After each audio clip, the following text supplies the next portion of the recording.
Hello student and welcome to Bharat Group of School and Junior. I am your Mahesh and today we are going to study. In our last lecture we studied economic activities. So we will revise what we have learned till yet. Primary economic activities are dependent on nature and produce natural resources. They are affected by natural calamities. So which are main primary economic activities? That are hunting, fishing, gathering, animal husbandry, agriculture, lumbering and mining. These are all the primary economic activities. First of all, we will learn or study about hunting. What is hunting?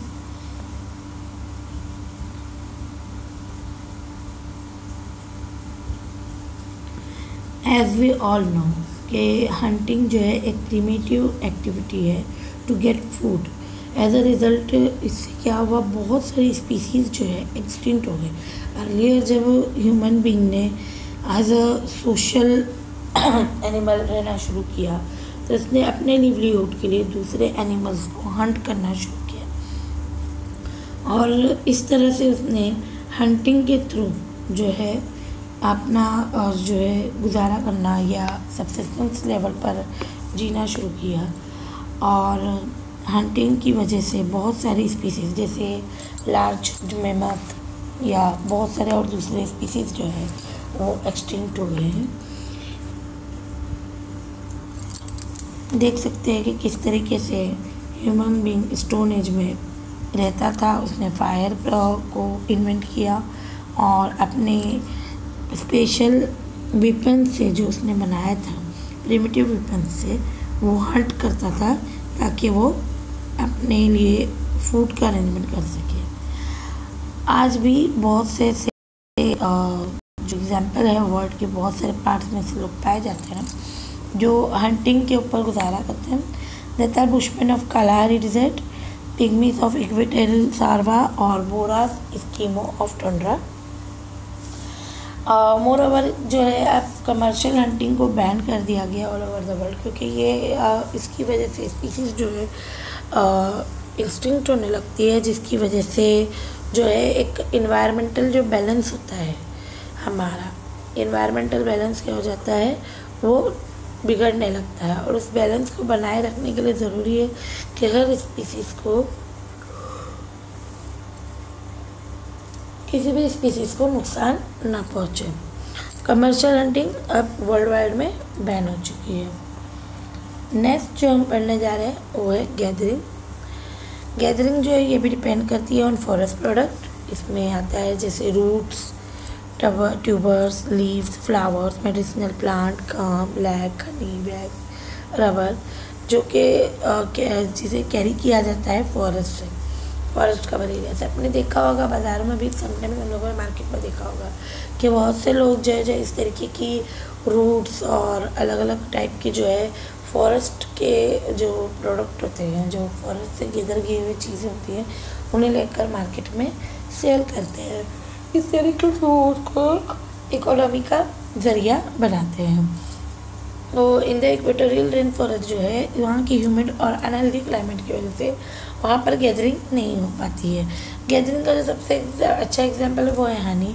हम लोग देखते हैं कि हनी को बहुत सारे purpose के लिए यूज़ किया जाता है और ये हनी हमें कहाँ से मिलते हैं, बी हाइव से.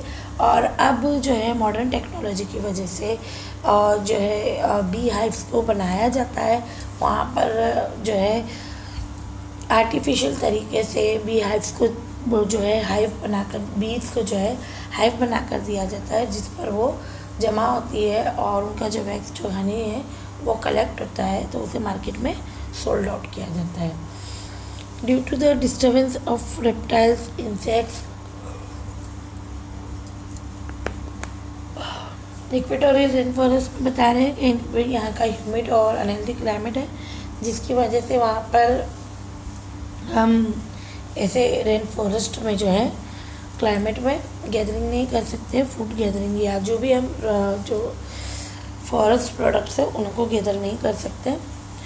जो यहाँ पर जो है रेप्टाइल्स और इंसेक्ट्स और दूसरी जो प्रॉब्लम्स है जिसकी वजह से जो है ऐसे फॉरेस्ट प्रोडक्ट्स को कलेक्ट करना लार्ज स्केल पे बहुत डिफ़िकल्ट हो जाता है।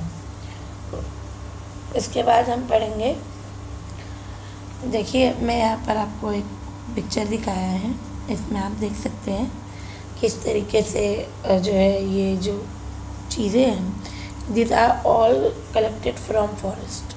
ये फॉरेस्ट से कलेक्ट की हुई चीज़ें हैं, इन्हें मार्केट में सेल किया जाता है और इससे प्रॉफिट कमाया जाता है। अब हंटिंग और गैदरिंग के बाद जो थर्ड इम्पोर्टेंट या नेचर से डिपेंडेंट जो प्राइमरी इकोनॉमिक एक्टिविटी है वो है लंबरिंग। लंबरिंग क्या होता है? लंबरिंग एक ऐसी इकोनॉमिक एक्टिविटी होती है जिसमें जो है वुड्स को कट किया जाता है फॉर इकोनॉमिक इकोनॉमिकल रीजंस। ये एक प्राइमरी इकोनॉमिक एक्टिविटी होती है। लंबरिंग जो है हर जगह पर नहीं होती है, बहुत से ऐसे फॉरेस्ट होते हैं जहाँ पर हार्डवुड पाया जाता है और हार्डवुड जो है उसको प्रोसेस करना बहुत डिफ़िकल्ट हो जाता है, इसलिए ऐसे रीजन्स में जो है लंबरिंग नहीं होती है। जबकि हम देख सकते हैं कि कॉनिफेरस फॉरेस्ट जो होता है यहाँ पर लार्ज स्केल में जो है लंबरिंग हो रही है और लंबरिंग पे भी अब बहुत ज़्यादा स्ट्रिक्ट जो है लॉज बन रहे हैं, क्योंकि इसकी वजह से भी जो है इन्वायरमेंटल बैलेंस जो है बिगड़ रहा है। बहुत ज़्यादा लंबरिंग होने की वजह से जो है अर्थ का जो फॉरेस्ट कवर है वो कम होते जा रहा है। इसके लिए गवर्नमेंट अब बहुत सारी जगह पर इस पर जो है बैन कर रही है और इसे जो है आप देख सकते हैं कॉनिफेरस रेन फॉरेस्ट रीजन में किस तरीके से लंबरिंग होती है। यहाँ का जो वुड होता है बहुत ही सॉफ्ट होता है और ये ज़्यादा होने की वजह से हम देख सकते हैं कि कनाडा साइड वगैरह में जो है फॉरेस्ट की डेंसिटी जो है वो कम होती जा रही है। इसके बाद जो हम एक्टिविटी पढ़ने जा रहे हैं वो है फ़िशिंग एक्टिविटी। इनिशियली फ़िशिंग जो है start as primary activity start हुई थी, लेकिन ये सबसिस्टेंस लेवल की थी, यानी सिर्फ उतना ही फ़िशिंग किया जाता था जितना कि उनको ज़रूरत होती थी। लेकिन आज ये मॉडर्न टाइम में हम देखेंगे, आज के टाइम में ये one of the important economic activity बन गई है। इससे बहुत ज़्यादा लोगों को जो है एम्प्लॉयमेंट मिलता है। ये ज़्यादा करके और ज़्यादातर एक्सटेंसिव कॉन्टिनेंटल शेल्फ में जहाँ पर शैलो वाटर होता है वहाँ पर की जाती है। इसके डेवलपमेंट के लिए जो अफेक्ट करते हैं वो number of physical factors follows है। Extensive continental shelf with shallow water, जहाँ पर कोल्ड वार्म और ओशियन वाटर और करंट की अवेलेबिलिटी होती है, जिसकी वजह से वहाँ पर प्लैंकटन बहुत ज़्यादा होते हैं। प्लैंकटन जो होता है एक किस्म का जो है बेट होता है उन लोगों के लिए, फिशेस के लिए। और लार्ज साइज पॉपुलेशन और लिमिटेड कल्टिवेबल लैंड होना चाहिए। एब्सेंस ऑफ अल्टरनेटिव ऑक्यूपेशंस, जहाँ पर बहुत कम जो है अल्टरनेटिव ऑक्यूपेशंस के चांसेस होते हैं, वहाँ पर फ़िशिंग जो है बहुत ज़्यादा प्रोग्रेस कर जाती है। और यूज़ ऑफ टेक्नोलॉजी और एक्सीलेंट पोर्ट फैसिलिटीज़ होनी चाहिए, इससे कि ज़्यादा फ़िशिंग एक्टिविटी इंक्रीज़ हो। कोल्ड क्लाइमेट में होना चाहिए ताकि प्रिजर्वेशन जो है बहुत ईजीली हो सके।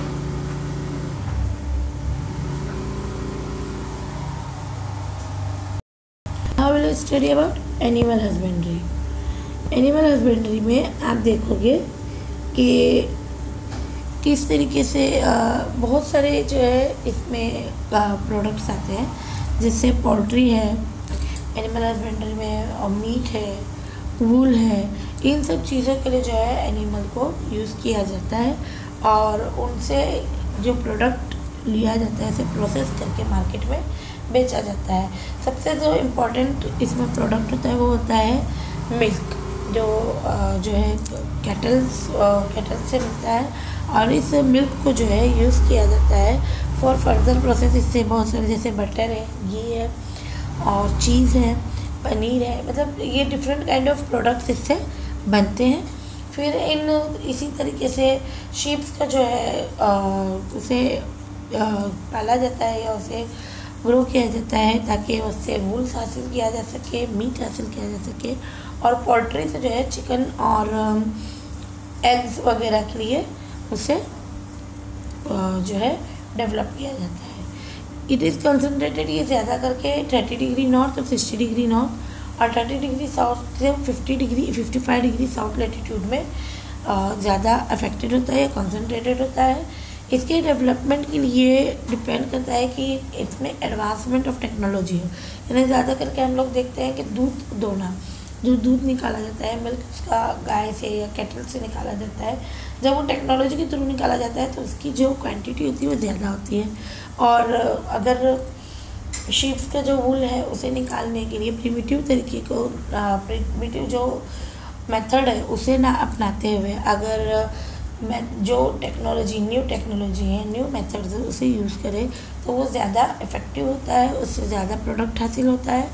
एडवांसमेंट और मार्केट की अवेलेबिलिटी भी इसमें होना चाहिए, पब्लिक डिमांड होना चाहिए। पब्लिक की जितनी डिमांड होगी, जैसे अगर बहुत से लोग हैं जो चिकन खाते हैं, चिकन की डिमांड जिस जगह पर ज़्यादा होगी तो उसका सरप्लस उसकी जो है वहाँ पर सेलिंग भी ज़्यादा होगी।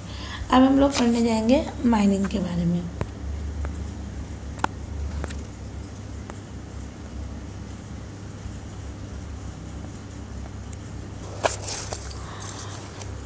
माइनिंग, तो जैसा हम लोग जानते हैं कि अर्लियर जब ह्यूमन बीइंग ने जो है मेटल को सबसे पहले कॉपर जो है उसको डिस्कवर किया और फिर उससे बाद से उससे सबसे ज़्यादा उसने जो है फ़ायदा उठाया। मिनरल्स जो है यूज़ किए जाते हैं ताकि इससे weapons, tools, jewellery, medicine, utensils बनाया जा सके। Various stages of cultural evolution, जैसे मैंने आपको बताया है स्टोन एज, कॉपर एज वगैरह में मैन ने जो है इससे रिलेटेड जो है मिनरल्स को जो है सबसे ज़्यादा यूज़ करना शुरू किया at the end of stone age. और फिर इसकी जो है इसने स्किल्स को यूज़ किया मिनरल्स की, मैन ने अपने अंदर वो स्किल्स डेवलप की जिससे कि वो इसके मिनरल्स को अच्छी तरीके से यूज़ कर सके। वेरियस पीरियड्स जैसे copper age, bronze age, iron age, atomic age हम लोग देख सकते हैं कि किस तरीके से ये ह्यूमन बीइंग की हिस्ट्री में एक वाइटल रोल प्ले करती है। रिस्ट्रिक्ट मेंस प्रोग्रेसिव डेवलपमेंट को जो एट्रीब्यूट किया जा सकता है with the exploitation of mineral. ये बहुत स्टार्टेड होती है एक्सप्लॉइटिंग द मिनरल ऑयल और he has even started now. उसने अब मिनरल ऑयल्स और मिनरल नेचुरल गैस को भी एक्सप्लॉइट करना शुरू कर दिया। यानी ह्यूमन बीइंग जब से अवेयर हुआ है, इसने जब से डिस्कवर किया है मिनरल्स को, तब से इसे एक्सप्लॉइट करना शुरू किया है और नॉलेज हो चुका है मिनरल ऑयल और नेचुरल गैसेस के बारे में, तो अब वो उन्हें भी एक्सप्लॉइट कर रहा है for his needs and meets. Natural gas reserve from the sea and ocean beds. Man जो है कुछ इसे मैन्युफैक्चर नहीं कर सकता। मिनरल्स जो है नेचुरली अर्थ क्रस्ट में पाए जाते हैं और इसका डिस्ट्रीब्यूशन जो है हाईली अनइवन होता है, मतलब अर्थ के किसी पार्ट में बहुत ज़्यादा होता है तो किसी पार्ट में बहुत कम होता है। ये एक्टिविटी डिपेंड करती है solely on the presence of mineral और and not related to latitude directly. नहीं, लैटिट्यूड वगैरह से इसका कोई लेना देना नहीं होता है, बल्कि ये जो है अर्थ क्रस्ट में कितना मिनरल और कौन सा मिनरल है ये इस बात से डिपेंड करता है। द फैक्टर्स में be the geology of the region, the value of mineral, climate, capital investment, technology, skill, labour. Due to mechanisation this occupation has developed. जो फैक्टर्स है इसके डेवलपमेंट के लिए जो रिस्पॉन्सिबल होते हैं इसके डेवलपमेंट के लिए वो है मिनरल। सबसे पहले तो मिनरल की वैल्यू होना चाहिए, वो कौन से क्लाइमेट में है, इसके अंदर जो इन्वेस्टमेंट है वो क्या है, टेक्नोलॉजी और कौन सी स्किल लेबर है या नहीं, और मैकेनाइजेशन इसके अंदर कितना यूज़ हो रहा है। इसके थ्रू इन बातों के इन फैक्टर्स की वजह से जो है इसका डेवलपमेंट होता है। बहुत सी इंडस्ट्रीज जो है मिनरल से रिलेटेड जो है इसके ज़्यादा आसपास में ही इम्प्रूव करती है और वहीं पर इस्टेब्लिश होती है और ये बहुत इम्पोर्टेंट होती है। इम्प्रूव ट्रांसपोर्टेशन फैसिलिटीज़ जो है इसके लिए बहुत इम्पोर्टेंट होती है ताकि माइनिंग ऑक्यूपेशन और ज़्यादा बढ़ सके। दिस इन टर्न इंक्रीज करता है industry which in turn leads to economic और डेवलपमेंट ऑफ द कंट्री। तो इंडिया में देखेंगे छोटा नागपुर प्लेट्यूज जो है, यहाँ पर जो है माइनिंग की डेवलपमेंट बहुत ज़्यादा है, क्योंकि यहाँ पर इंडिया में जो मिनरल्स है अनइवनली डिस्ट्रीब्यूटेड है। ऑफ छोटा नागपुर बहुत ही रिच है इन मिनरल्स में। यहाँ पर मिनरल्स जैसे आयरन और मैग्नीज, माइका, कॉपर, लाइमस्टोन और लीड बहुत ज़्यादा पाए जाते हैं। गवर्नमेंट पॉलिसी और कैपिटल इन्वेस्टमेंट ने माइनिंग एक्टिविटीज़ को बढ़ाया है। Technological development, skill labour, transport facilities, ये सब फेवरेबल है इसके डेवलपमेंट के लिए। Development of many industries related to minerals जो है इस एरिया में लोकेट हुई है, जिसकी वजह से यहाँ पर डेवलपमेंट और एम्प्लॉयमेंट मिल रहा है। अब हम पढ़ने जा रहे हैं जो सेकंड एक्टिविटी, वो है जो सेकंड लास्ट एक्टिविटी, ये है हमारी एग्रीकल्चर।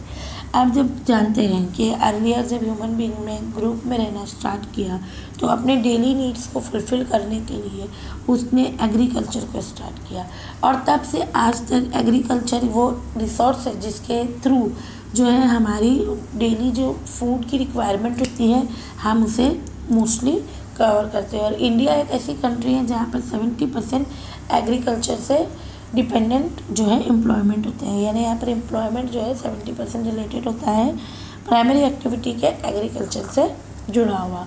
अब यहाँ पर ह्यूमन बींग्स ने जो अलग अलग टाइप से तरक्की की है एग्रीकल्चर में, इसी यहाँ पर फोटोज़ में बताया हुआ है कि अलग अलग कौन कौन सी जो है कैरेक्टरिस्टिक क्या होती है और इसके टाइप्स इमेजेस बताए हुए हैं। तो आपको इमेजेस देखकर समझना है कि इन इमेजेस का जो कैरेक्टरिस्टिक है वो क्या है और इसका टाइप ऑफ एग्रीकल्चर क्या है। तो पहला जो आपको दिया हुआ है ये है हॉर्टिकल्चर। ये है आपको दिया हुआ है, आपकी बुक में आगे पीछे करके दिया हुआ है, आपसे यहाँ पर मैं आपको बता रही हूँ, समझ लीजिए। सबसे पहला जो आपको दिया हुआ है आपके टेक्स्ट बुक के पेज नंबर 38 पर, वो है हॉर्टिकल्चर। हॉर्टिकल्चर में फ्रूट्स, फ्लावर्स, मेडिसिनल प्लांट और ऑर्नामेंटल प्लांट को प्रोड्यूस किया जाता है ताकि इसे कमर्शियल यूज़ के लिए सेल किया जाए। इसमें ज़्यादा यूज़ होता है। ये मोस्टली ट्रॉपिकल, मेडिटेरेनियन और टेम्परेट रीजन में प्रैक्टिस किया जाता है। तो आप इसको समझ लीजिए, ये है हॉर्टिकल्चर। उसके बाद जो आपको बताया हुआ है ये है मार्केट गार्डनिंग। मार्केट गार्डनिंग जो है ये एक टाइप का ये एक मॉडर्न टाइप का एग्रीकल्चर है। ये जो डिमांड होती है अर्बन पीपल की, डेली जो डिमांड होती है उसे फुलफ़िल करने के लिए डेवलप्ड हुई है, मोस्टली इन फ्रिंज एरियाज़। इसका जो प्रोडक्शन होता है बहुत ही लिमिटेड होता है और एग्रीकल्चर एरिया जो इसका होता है लिमिटेड होता है। इसके अंदर कैपिटल हाई यूज़ होता है। इसके अलावा along with use of manual labour इसमें साइंटिफिक टेक्नोलॉजी को और कैपिटल की नॉलेज को ज़्यादा यूज़ किया जाता है। ऑर्गेनिक और केमिकल मैन्योर और फर्टिलाइज़र को और जो आर्टिफिशियल इरिगेशन मेथड होते हैं उन्हें यूज़ किया जाता है। ये ज़्यादा करके ऐसे एरियाज़ में प्रैक्टिस किया जाता है जो ओवरनाइट डिस्टेंस पे होते हैं अर्बन एरियाज से। Vegetables, fruit, milk, meat, fish etcetera इसके अंदर के प्रोडक्ट होते हैं। डेवलप्ड और mainly in highly industrialised and densely populated urban areas में इसकी जो है डिमांड होती है। इसकी एग्जांपल है जो फ्रूट्स होते हैं, वेजिटेबल्स होते हैं फ्रॉम खेड़, शिवापुर और या सासवड़ से पुणे में ब्राउट किए जाते हैं। अब जो क्वेश्चन फिगर 3 आपको दिया हुआ है ये है एक्सटेंसिव कमर्शियल एग्रीकल्चर। इसमें फार्म जो होते हैं लार्ज साइज़ के होते हैं और कैपिटल जो होता है इंटेंसिव होता है। इसका ज़्यादा करके मॉडर्न मशीनरी करके यूज़ किया जाता है और ये मोनोकल्चर होता है। मोनोकल्चर वो एग्रीकल्चर का मेथड होता है जिसमें एक ही क्रॉप को जो है ग्रो किया जाता है। Use of machinery from sowing to harvesting, छोटे से बड़े काम के लिए जो है मशीनरी का यूज़ किया जाता है। कल्टीवेशन और कमर्शियल एनिमल हस्बेंड्री इसमें दोनों भी की जाती है। इनकम पर कैपिटा हेक्टर जो है लो होता है लेकिन पर कैपिटा इनकम जो इसका ज़्यादा होता है। पर हेक्टर इसकी इनकम कम होती है लेकिन पर कैपिटा इनकम इसकी ज़्यादा होती है। Temperate grassland, steppe prairies, downs, pampas, velds, ये इसके मेन रीजन है। वीट और मेज जो है इसके मेजर क्रॉप है, क्योंकि वीट जो है मोस्टली हमें ब्रेड और टोस्ट और चपाती और दूसरी जो है डेली फूड आइटम्स के लिए बहुत नेसेसरी होता है।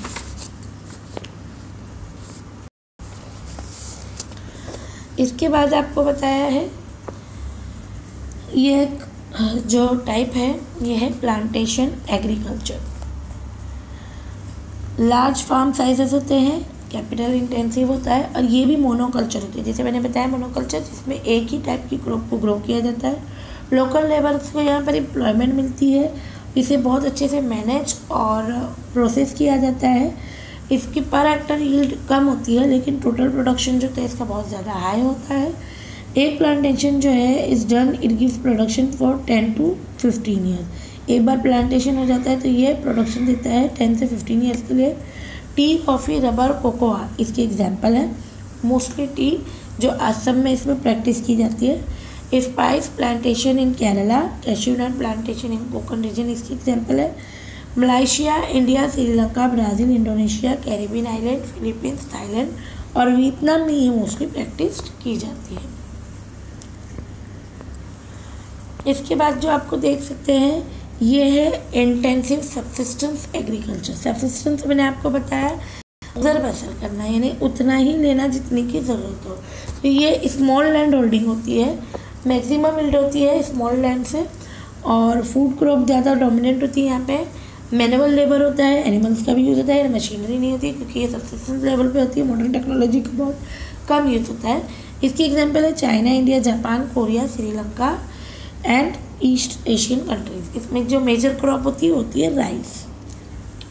सबसे लास्ट जो आप देख सकते हैं ये है शिफ्टिंग एग्रीकल्चर। ये मोस्टली ट्राइबल एरियाज में प्रैक्टिस की जाती है और टॉप पीपल ही इसे प्रैक्टिस करते हैं। फॉरेस्ट लैंड को बर्न किया जाता है for agriculture in very small size. Production जो है बहुत लेस होता है। Production can be taken only for 2 to 3 years. यानी एक फार्म जो लोग बर्न करके एक जगह पर जो यील्ड निकालते हैं वो सिर्फ 2 to 3 ईयर्स के लिए होता है। जो लैंड लेफ्ट फेलो होता है वो उसको move at looking for another land. इसको क्या करते हैं, जो बर्न किया है उसको 2 to 3 ईयर्स यूज़ करने के बाद उसको वैसे ही छोड़ा जाता है और फिर दूसरे अनदर लैंड की तलाश की जाती है। ये एक वर्स्ट तरीका है जिससे कि जो है लैंड यूज़ ख़राब होता है। और दूसरी बात यह है कि फॉरेस्ट को कट किया जाता है, फॉरेस्ट रिसोर्सेज डिक्लाइन किए जाते हैं और इरोशन, सॉइल इरोशन ज़्यादा होता है। मेनली ये फॉरेस्टेड ट्रॉपिकल रीजन जैसे Asia, south east Asia, south और सेंट्रल अमेरिका और अफ्रीका में प्रैक्टिस किया जाता है। और जैसे मैंने आपको बताया ये मोस्टली जो है ट्राइब्स जो है इसको प्रैक्टिस करते हैं।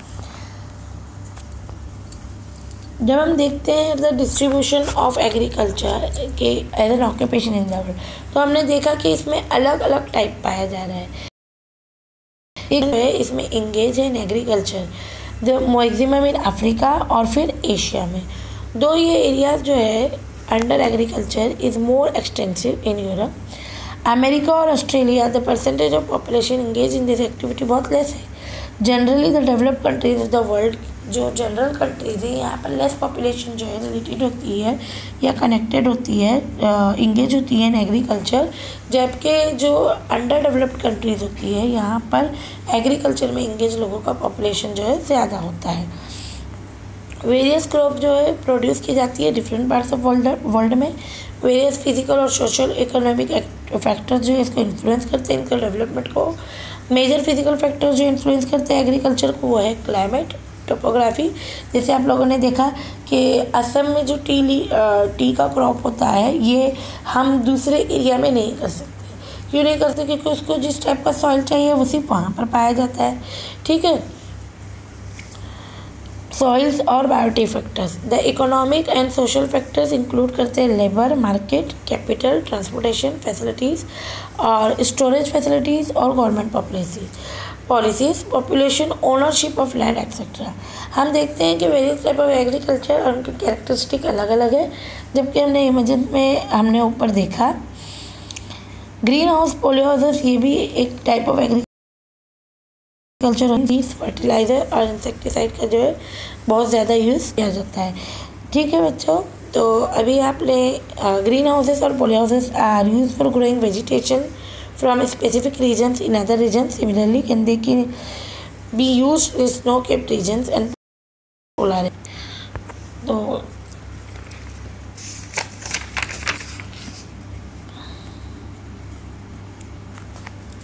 अच्छा लगा हो आप इसे जो क्वेश्चन आंसर दिए हुए इसे ज़रूर कीजिएगा और all the best for future. Stay home stay safe.